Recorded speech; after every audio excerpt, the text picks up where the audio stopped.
ఆ medical college క్రీడా మైదానంలో పొలిటికల్ గేమ్ మొదలైందని అంటున్నారు. గతంలో ఒక జనసేన ఎమ్మెల్యే చేసిన హడావిడి దూకుడు కారణంగా మొదలైన గొడవను టీడీపీ ఎంపీ ఒకరు తనకు అనుగుణంగా మార్చుకున్నారనే ప్రచారం జరుగుతోంది. దాంతో Janasena MLA versus TDP MP అన్నట్టుగా మొదలైన కోల్డ్ వార్ రాజకీయంపై రెండు పార్టీల్లో చర్చ జరుగుతోంది. ఈయన పేరు పంతం నానాజీ, కాకినాడ రూరల్ ఎమ్మెల్యే. జనసేనకు చెందిన ఈ నేత గత ఏడాది కూటమి పాలన మొదలైన తొలినాళ్లలో తరచూ వార్తల్లో ఉండేవారు. తన పంతం తప్పకుండా నెగ్గాలని అంటుండేవారు. ఈ మేరకు దూకుడుగా వెళ్లేవారు. కాకినాడ రంగరాయ మెడికల్ కాలేజీ మైదానంలో తన అనుచరులు వాలీబాల్ ఆడుకుందామని ఉబలాట పడితే అడ్డుకున్నారనే ఆగ్రహంతో అప్పట్లో మెడికల్ కాలేజ్ ప్రొఫెసర్ ఉమామహేశ్వరరావుతో పాటు పలువురు మెడికల్ కాలేజీ విద్యార్థులపై ఎమ్మెల్యే పంతం నానాజీ ఆధ్వర్యంలో దాడి జరిగింది. అది అప్పట్లో సంచలనం సృష్టించింది. మెడికో విద్యార్థుల సంఘంతో పాటు దళిత సంఘాలు ఆందోళన చేశాయి. ఎమ్మెల్యే నానాజీ వెంటనే బహిరంగంగా క్షమాపణలు చెప్పాలని డిమాండ్లు వెల్లువెత్తాయి. దాంతో ఉక్కిరిబిక్కిరైన ఎమ్మెల్యే పంతం నానాజీ చేసేదేమీ లేక ప్రొఫెసర్ డాక్టర్ ఉమామహేశ్వరరావుకు, మెడికల్ విద్యార్థులకు బహిరంగంగా క్షమాపణలు చెప్పారు. దాంతో ఆ సమస్య సద్దుమణిగింది. అప్పటి నుండి రంగరాయ మెడికల్ కళాశాలలోకి వాకర్స్ ను కూడా అనుమతించకుండా మెడికల్ కాలేజీ నిర్వాహకులు ఆపేశారు.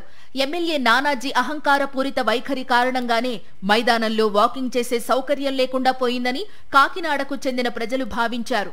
ఆ మేరకు వారు ఎమ్మెల్యే తీరును తప్పుబట్టారు. ఇది తెలుసుకున్న ఎమ్మెల్యే పంతం నానాజీ తన తప్పును సరిదిద్దుకోవాలని చాలా ప్రయత్నం చేశారు.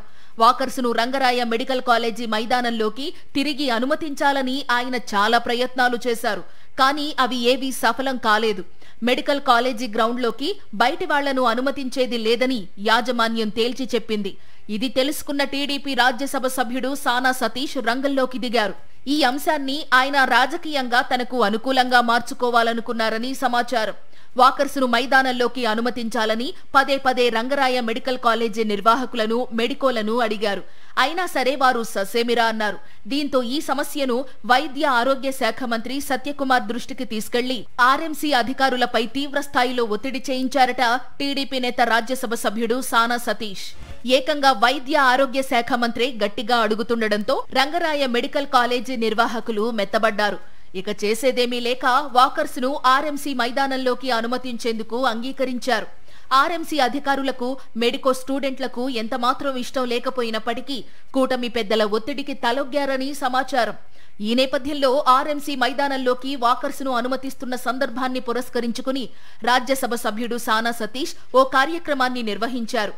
ఈ కార్యక్రమంలో కాకినాడ రూరల్ మాజీ ఎమ్మెల్యే పిల్లి అనంతలక్ష్మి దంపతులు, టీడీపీ ఎమ్మెల్సీ పేరాబత్తుల రాజశేఖర్ తదితర టీడీపీ నేతలు పాల్గొన్నారు. కానీ కాకినాడ రూరల్ ఎమ్మెల్యే పంతం నానాజీ మాత్రం హాజరు కాలేదు. ఆయనే కాదు, కాకినాడ రూరల్ నియోజకవర్గానికి చెందిన పలువురు జనసేన నేతలు కూడా సానా సతీష్ కార్యక్రమానికి డుమ్మా కొట్టారు. ఇదే అంశం ఇప్పుడు కాకినాడ కూటమి వర్గాల్లో చర్చకు దారితీసింది. జనసేన ఎమ్మెల్యే పంతం నానాజీ కారణంగా సమస్య వస్తే టీడీపీ ఎంపీ సానా సతీష్ ఆ సమస్యను పరిష్కరించారనే చర్చ జనంలోకి వెళ్లింది. దాంతో ఎమ్మెల్యే పంతం నానాజీ వర్గం దీన్ని అవమానంగా భావిస్తోందట. ఈ నేపథ్యంలో జనసేన ఎమ్మెల్యేకి, టీడీపీ రాజ్యసభ సభ్యునికి మధ్య కోల్డ్ వార్ మొదలైందని, దీనికి ఆర్ఎంసీ మైదానమే వేదికైందని ప్రచారం జోరుగా సాగుతోంది. సమస్యను తెలివిగా డీల్ చేయలేకపోవడంతోనే జనసేన ఎమ్మెల్యే పట్ల ప్రజల్లో వ్యతిరేకత మొదలైందని, దీన్ని టీడీపీ నేతలు తమ అధికారాన్ని ఉపయోగించుకుని తమకు అనుకూలంగా మార్చుకున్నారని రాజకీయ విశ్లేషకులు భావిస్తున్నారు.